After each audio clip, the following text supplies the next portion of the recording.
In this lesson, we're going to learn some phrases in Māori that you can use when interacting with a pepe or baby. Let's start with when you are talking to a baby. Tēnā koe pepe. Hello, baby. E aroha ana ahau ki a koe. I love you. Me tini au I tō kope. Shall I change your nappy? Kei te hia kai koe. Are you hungry?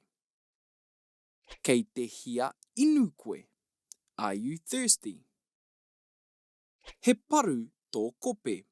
Have you got a dirty nappy or diaper? Me tini ke koe I tō kope.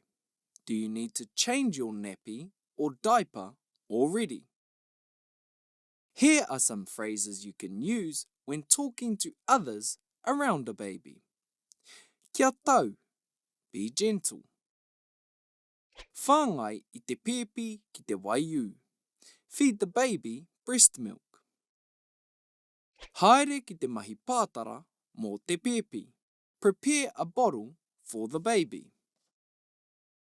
Tunua he kai mō te pepe. Cook some food for the baby.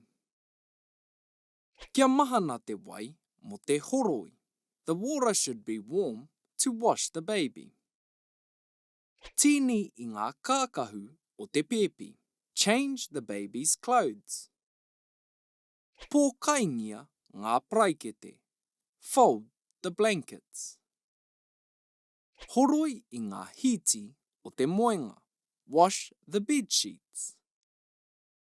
Whakaritea te peke mō te pepe. Get the baby's bag ready. Waiata mai he oriori mō te pepe. Sing a lullaby for the baby. Awhitia te pepe. Cuddle the baby. Tunua he pāreti mō te pepe. Cook some porridge for the baby. These are just some of the phrases you can use around a pepe or baby. Tēnā karawhiua. Give it a go.